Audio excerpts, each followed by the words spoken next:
कौन से मसले होते हैं जिसकी वजह से तलाक की शरह में इस हद तक इजाफा हो रहा है। कुछ रिपोर्ट्स मैं आपसे शेयर करना चाहती हूँ, फिर इस इशू के हवाले से हम बात भी करेंगे। कराची में सिर्फ सिटी कोर्ट में पिछले साल तकरीबन 15,000 तलाक के केसेस दायर किए गए और माजी के मुकाबले में बढ़ती हुई तलाक की शरह खतरनाक हद तक पहुंच चुकी है। ये कराची के मैं बता रही हूँ आपको। लेकिन इसके साथ साथ अगर हम लाहौर की बात करें तो लाहौर में भी मजमूई तौर पर यह कहा जा रहा है कि 11,503 खवातीन की जानिब से खुला की डिग्रियां जो हैं वो दायर की गई थी, जो उनको जारी की गई। और खुला की डिग्रियां लेने वाली खवातीन में आला तालीम याफ्ता खवातीन भी हैं, दूसरे शोबों से ताल्लुक़ रखने वाली खवातीन भी हैं और घरेलू खवातीन भी हैं। यानी कि इसको हम कह सकते हैं कि बराबरी की सतह पर चाहे वो तालीम याफ्ता हैं, चाहे वो घरों में रहने वाली खवातीन हैं, खुला की जानिब रुझान बहुत खतरनाक हद तक तेजी से बढ़ रहा है। हमारे साथ मौजूद हैं एडवोकेट हाईकोर्ट फ़हद अहमद सिद्दीकी साहब। अस्सलाम वालेकुम फ़हद साहब। सर, बहुत खतरनाक रेशो है जो कि दिन ब दिन बढ़ता जा रहा है। गुज़श्ता साल के मुकाबले में भी कह रहे हैं तकरीबन डबल रेशो है जो कि इस साल तलाक और खुला का बढ़ा है। वजूहात क्या हैं और किस हद तक ये इजाफा हुआ है, ये आपसे जानना चाहूँ। देखिए, इसमें बहुत सारी माशरती वजूहात, आपका बैड टेम्परामेंट है, लैक ऑफ अंडरस्टैंडिंग है, जॉइंट फैमिली सिस्टम है, इनको निकाल के अगर आप लीगल वजूहात पे देखें तो मेरी अंडरस्टैंडिंग के मुताबिक आपके कानून में जो प्रिवेल कर है उसमें कुछ बुनियादी सुकम पाए जाते हैं। पहले आज से 10 साल पीछे चले जाएं या 15 साल पीछे चले जाएं तो हमारे यहाँ एक इदारा हुआ करता था मुसालती काउंसिल के नाम से, बिल्कुल, जिसके जरिए दोनों मुतहरिफ ग्रोह जो थे उनको बुला के बिठा के समझाया जाता था। बहुत सारी कोशिश होती थी, बहुत सारे केसेस में सुलह हो जाती थी। लेकिन पिछले 10-15 साल में आप अगर देखें तो हमारे जो एक फैमिली जस्टिस सिस्टम है उसमें कुछ अमेंडमेंट्स की गई स्टेट की तरफ से, जिसके बाद आपका जो रेशियो ऑफ डिवोर्स है एकदम इंक्रीज हुआ, शूट अप हुआ जिसे कहते हैं हम। अब इसका जो स्टेज है, हालांकि इस्लामिक लॉ में भी और हमारे फैमिली कोर्ट्स एक्ट जो है 1964 उसमें बेसिक रिक्वायरमेंट ये है कि प्री ट्रायल रिकन्सिलिएशन होनी चाहिए। लेकिन with the passage of time कुछ हमने अपने लिए ईज उसमें से एक नया रास्ता निकाल लिया, जिसमें आप कह सकते हैं कि वो प्री ट्रायल रिकन्सिलिएशन के चक्कर में हम पढ़ते ही नहीं हैं। हम सिर्फ बीबी पेश होती हैं कोर्ट में पेश होकर वो फरमाती हैं कि जी मैं नहीं रहना चाहती। ठीक है, वो नहीं रहना चाहती, उनका हक है ना रहें, लेकिन court should be cognizant of the fact कि ये सिर्फ जो स्टेटमेंट है इसकी कानून में कोई गुंजाइश नहीं है। अच्छा, वो सिर्फ स्टेटमेंट देती हैं, 15 दिन के अंदर कोर्ट खुला की डिग्री इशू कर देती है। मेरी अंडरस्टैंडिंग के मुताबिक खुला का अगर आप कॉन्सेप्ट उठा के देखें इस्लामिक लॉ के तहत, तो हुज़ूर पाक सल्लल्लाहु अलैहि वसल्लम के पास जितनी खवातीन आई खुला लेने, उनके साथ डील हुई थी, उन्होंने अपना ज़रे खुला वापस किया था और उसके अगेंस्ट हुज़ूर पाक सल्लल्लाहु अलैहि वसल्लम ने खुला की डिग्री कह लें या उन्हें अलहदगी का सर्टिफिकेट दिया था, वो भी शोहर की तलाक मशरूत थी।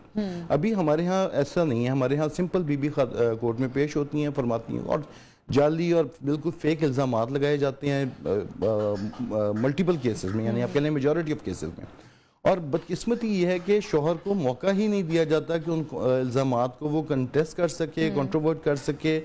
या बहुत सारे केसेस में होता है कि वो एक तरफा डिग्री पास हो जाती है और उसमें कोर्ट 15 दिन के बाद एक अखबार में, और अखबार भी जिसकी सर्कुलेशन हार्डली 250 या 300 होती है, with in the court premises वो अखबार चलता है। मतलब बाहर किसी को नहीं पता कि वो अखबार में एक नोटिस इशू है, वो रिक्वायरमेंट पूरी की जाती है और उसके बाद वो 15 दिन के बाद कोर्ट एक तरफा स्टेटमेंट के ऊपर डिग्री इशू कर देती है। उसके बाद जो बदकिस्मती है कि वो डिग्री जो है, जो फॉल्टी एड्रेसेस पे जो फॉल्टी कंटेंट्स के ऊपर हासिल की जाती है, वो चैलेंज नहीं की जा सकती। अच्छा, लॉ में उसकी कोई प्रोविजन नहीं है और वन फाइन मोहर के साथ शोहर को पता चलता है जी मेरी तो बीवी अलग हो गई। हाँ। आपने 11,000 इन केसेस का जिक्र किया जो खुला के लिए फाइल हुए हैं। आप इनके साथ कम से कम 11,000 और केसेस फाइल हो रहे हैं जो आपके डावरी आर्टिकल्स के रिटर्न के लिए, साइमल्टेनियसली जो बच्चों की गार्डियनशिप से रिलेटेड है। अच्छा, देखिए, आपकी सोसाइटी किस तरफ जा रही है, आपने सिर्फ एक सेगमेंट को तो देख लिया जी, खुला के केसेस में रुझान बढ़ोतरी है। इसके साथ जो साइमल्टेनियसली आपका रिजिड जुडिशियल सिस्टम है उसमें एक बहुत बड़ा तबाहकुन फैक्टर इन बच्चों का है जो इन्वॉल्व हैं इस लिटिगेशन में। बिल्कुल, ये मैं आपसे यही सवाल पूछने जा रही थी कि हम तो खुला की चलें बात कर रहे हैं, लेकिन एक तलाक जो कि अब शोहर की तरफ से बीवी को दी जा रही है, उसका रेशियो किस हद तक बड़ा है और ये फैमिली सिस्टम पर उसका किस हद तक खतरनाक असर हो रहा है? देखिए, तलाक शोहर की तरफ से जो दी जा रही है या बीवी की तरफ से जो दी जा रही है, दोनों की अलहदगी को मैं समझता हूँ, मेरी जाती राय जी कि अल्लाह पाक ने तलाक को नापसंदीदा जरूर डिक्लेयर किया है, बिल्कुल, लेकिन उसे हराम नहीं करार दिया। ये सिर्फ मेरी अंडरस्टैंडिंग के मुताबिक इंडो पाक में तो ये बहुत ज्यादा कॉन्सेप्ट पाए जाते हैं जी, दूसरी शादी नहीं कर सकते आप, तलाक नहीं दे सकते। अदरवाइज पूरी मुस्लिम वर्ल्ड में शादियां भी होती हैं, नहीं साथ चल सकती, अलहदगी हो जाती है, कोई इतना इशू नहीं होता। और यहाँ पे हमने हिर्ज़े जान बनाए हुए, हम दूसरी शादी नहीं कर सकते पहली बीवी की कंसेंट के बगैर। इट्स नॉट पॉसिबल कि वो कंसेंट देंगी। बहुत सारी ऐसी खवातीन हैं जिनकी दूसरी शादी हो सकती है लेकिन वो नहीं हो सकती क्योंकि वो कंसेंट का एक इशू बीच में हमने एक वो लीगल लकूना रखा हुआ है। इसी तरह आप देखें कि जब आपकी अलहदगी होगी, वेल एंड गुड, आप नहीं साथ रहना चाहते, कोई बात नहीं, आप अलहदा हो सकते हैं, it's legitimate, it's legal, it's Islamic. लेकिन आपके मिलन से जो बच्चे पैदा हुए उन बच्चों को हमारे यहाँ जो जुडिशियल सिस्टम प्रिवेलिंग है जी, उसमें वो बच्चा डैमेज हो जाता है। ऐसा ही है। वो सिंगल पेरेंट के पास हमारा जो जुडिशियल सिस्टम है उसमें एक पेरेंट के पास बच्चा रहेगा, कस्टोडियल पेरेंट पर, दूसरे पेरेंट को एलिमिनेट कर दिया जाता है अंडर जुडिशियल प्रोसीडिंग्स कि वो इस बच्चे से मिल नहीं सकता, बच्चे से मिल नहीं सकता। और एक एप्लीकेशन देगा और वो एप्लीकेशन 7-8 महीने पेंडिंग रहेगी और उसके बाद मैक्सिमम एक्सेस जो कोर्ट अलाउ करेगी वो 2 घंटे की वंस और twice in a month with in the court premises meeting है। आप देखिए कि वो जो बाप अपने बच्चे के साथ बहुत एक स्ट्रॉन्ग बॉन्डिंग थी और वन रीजन और दी अदर उसकी बीवी से अलहदगी हो गई है और वो बच्चे से बिल्कुल उसके एक्सेस ब्रेक हो गई है, कॉन्टेक्ट डिनायल हो गया। 2 घंटे की वो मुलाकात में क्या उसके साथ रिजुविनेट करेगा, क्या मुलाकात हो सकती है, क्या मुलाकात करेगा। और ये एक तरफ आपने ये कर दिया, दूसरी तरफ आपने जब खातून की तरफ से खर्चे का केस फाइल होता है तो मैक्सिमम इंक्रीज करके बताया जाता है, जो बंदा 15,000 रुपये कमा रहा है उसकी 1.5 लाख रुपए सैलरी शो कर दी जाती है और फिर उसकी टेंटेटिव असेसमेंट के ऊपर आपको एक अच्छी खासी हैवी अमाउंट का खर्चा लगा दिया जाता है। तो प्रैक्टिकली जो मैंने देखा ना जी, उसमें ये हो रहा है कि आपकी सोसाइटी में आपने एक जेंडर को तो आसमान पे बिठा दिया, दूसरे जेंडर को आपने बिल्कुल जमीन पे बिठा दिए और उसकी वजह से जो ये डिस्पैरिटी है वो उसकी रिजल्ट हो रहा है इसमें आपके खुला और तलाक की रेशियो में इजाफे का। अच्छा फैज साहब, यहाँ पर एक सवाल ये है कि गुज़श्ता कुछ सालों में हम ये देख रहे हैं, अगर हम कहा जाए कि 4-5 साल में ज़्यादा या 10 साल का जो एक अरसा है उसमें तलाक की शरह पहले की निस्बत ज्यादा हुई है। इसकी बेसिक वजूहात जो आपके पास आती हैं वो क्या होती हैं कि दोनों मियाँ बीवी आपस में मुसालत से तलाक देना चाह रहे हैं, ठीक है, दोनों एग्री हैं कि तलाक देना चाह रहे हैं, तो वजह क्या सामने आती है? ऐसे बहुत रेयर केसेस होते हैं मैडम जिनका आप जिक्र कर रही हैं कि जिसमें दोनों पार्टीज म्यूचुअल अंडरस्टैंडिंग से तलाक लेना चाह रहे हैं। नहीं होती है, बहुत रेयर केसेस होते हैं। पढ़ी लिखी फैमिलीज में तो शायद कहीं हो जाए, लेकिन जो आम प्रैक्टिस है उसमें म्यूचुअल कंसेंट नहीं होती। अच्छा। रकीक इल्जामात एक दूसरे स्पाउसेस पे लगाए जाते हैं और चाहे वो हस्बैंड की तरफ से केस फाइल हो या वाइफ की तरफ से, और वो सब्सटेंशिएटेड अनसब्सटेंशिएटेड किस्म के इल्जामात होते हैं। और फिर जब आप देखें उसमें जो इन इसकी तलाक और खुला की रेशियो में जो अटेंडिंग सर्कमस्टांसेस हैं, जिन केसेस में बच्चे इन्वॉल्व हैं, आमतौर पे खवातीन घर में बच्चे छोड़ के आती हैं, खुद छोड़ के जाती हैं, बहुत सारे केसेस में ऐसा नज़र आता है। उसके बाद हेबियस कॉर्पस करवा के फिर घर से पुलिस के जरिए बच्चे निकलवाए जाते हैं। अब आप देखिए जिस केस में घर में जिसमें पिछले 2 पीढ़ियों में कोई बंदा थाने के चेहरे ही नहीं गया और उसके घर में रात को SHO साहब आ जाए कि जो आपने सुबह बच्चे लेके पेश होने, तो आपको लगता है वो घर सुलह की तरफ जा सकता है? मुझे तो नहीं लगता। बिल्कुल। इसमें एक बहुत बड़ी वजह हमारे बात वहीं पे आई थी, हमारे जुडिशियल सिस्टम में अनफॉर्चुनेटली हमने डंक टपाओ जो पॉलिसी रखी हुई है उसने बहुत ज़्यादा हमें डैमेज किया। खुला को आपने एक बहुत लुक्रेटिव किस्म की चीज़ बना दी है। हर खातून देखिए किस घर में नाराजगी नहीं होती, किस मियाँ बीवी में लड़ाई नहीं होती, हर घर में होती है। तो एक ऐसा मैकेनिज्म होना चाहिए जो उन्हें बिठा के सुलेस कर सके, जो समझा सके। हमारे जुडिशियल सिस्टम में वो मैकेनिज्म मिसिंग है। जैसे मैंने पहले जिक्र किया कि जी हमारे एक मसालती कौंसिल होती थी, या पहले हमारे बड़े बूढ़े जो हुआ करते थे वो सुलह करा देते थे, मामले को ठंडा कर देते थे, पानी डाल देते थे। अब तो मामले को भड़काया जाता है। तो फहद साहब, आप मसालती कौंसिल की अब आप बात करें, उसको खत्म करना एक तो आपके ख्याल में गलत था, उसको फिर दोबारा से क्यों नहीं बनाया गया? दोबारा से क्यों उस मसालती कौंसिल को नहीं किसने कोई कोशिश की कि दोबारा से वो मसालती कौंसिल हो, ताकि जो एक तलाक का रेशियो बढ़ रहा है उसमें कुछ कमी हो सके? मैडम अभी देखिए लाहौर में, मसले में लाहौर की बात करूंगा तो लाहौर में तकरीबन 37 जजेस फैमिली के काम कर रहे हैं, सिर्फ फैमिली के इश्यूज को डील कर रहे हैं 37 जजेस। और हर जज के पास जो एक कॉज लिस्ट है एक महीने की, वो कम से कम 2200 केसेस की है। आप खुद अंदाजा लगा सकती हैं कि रफली मोर और लेस एक एग्रीगेट तकरीबन 90,000 केसेस सिर्फ फैमिली के पेंडिंग है लाहौर में। सिर्फ फैमिली, डावरी, मेंटेनेंस, कस्टडी के अगर 90,000 केसेस पेंडिंग हैं तो आप अंदाजा एक रफ से एवरेज लगाइए, इसमें कम से कम 30,000 बच्चे इन्वॉल्व हैं। उसके बावजूद हमारे जो अनफॉर्चुनेटली जो एक माइंड सेट बन गया या जो बैंड ऑफ सोसाइटी है एक हमने बिल्डअप किया हुआ है एक कॉन्सेप्ट के जी एक फ्री के साथ जुल्म हो रहा है और दूसरे के साथ वो मजबूर है, वो वाला कॉन्सेप्ट नहीं है अब इसके ऊपर काम होना चाहिए। हाई कोर्ट में तकरीबन 7 जजेस सिर्फ फैमिली का काम कर रहे हैं। अब यहाँ से अंदाजा कीजिए कि 53 जजेस में से 7 जजेस are only adjudicating family cases. तो एक गाइडलाइंस मेरी अंडरस्टैंडिंग के मुताबिक हमारी सुपीरियर जुडिशरी को टेकअप करना चाहिए इस मामले में। मैं समझता हूँ कि chief justice Lahore high court अगर आपके ख्याल में क्या सुपीरियर जुडिशरी या मतलब अदालतों में जो सीनियर जजेस हैं वो इस मामले को ज्यादा नहीं अहमियत दे रहे क्योंकि ये मामला तो हमारी सोसाइटी का है, या फिर इसको सामने इतना लाया नहीं जाता? इस पे अटेंशन नहीं है, अटेंशन नहीं है।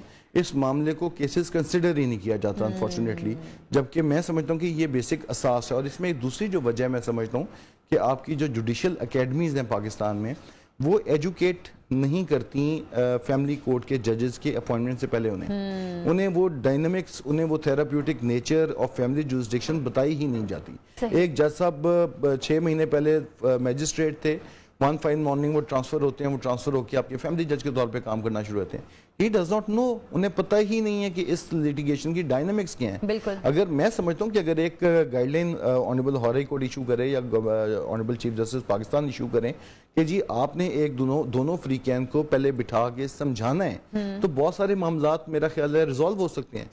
सही। और यानी कि मतलब हम इसको ये कह सकते हैं कि सिर्फ घरेलू सतह पे नहीं, अदालती सतह पे भी चीजों को देखना बहुत जरूरी है और बड़ा कॉन्शियसली उससे लेके चलना चाहिए। ये आम केसेस बेशक नहीं है, ये ह्यूमन सेंटिमेंट्स इन्वॉल्व है ना जी इसमें। आप एक फ्री की अगर one sided narration of facts उनके उसके ऊपर डिसीजन दे देंगे तो दूसरे फ्री के साथ लामुहल्ला जुल्म और ज्यादती हो रही है। बिल्कुल ऐसा ही है। फातिमा सिद्दीकी साहब बहुत शुक्रिया हमारे स्टूडियोज में तशरीफ लाए हैं। और इन केसेस से, इन मामलात से जो सबसे ज्यादा मुतासिर होते हैं वो बच्चे हैं, और ऐसे बच्चों को फिर जब ब्रोकन चाइल्ड का नाम दिया जाता है तो सोचें ये कितना तकलीफ दे लफ्ज है। एक छोटी सी ब्रेक लेंगे, ब्रेक से वापस आएंगे, आप कहीं मत जाइएगा।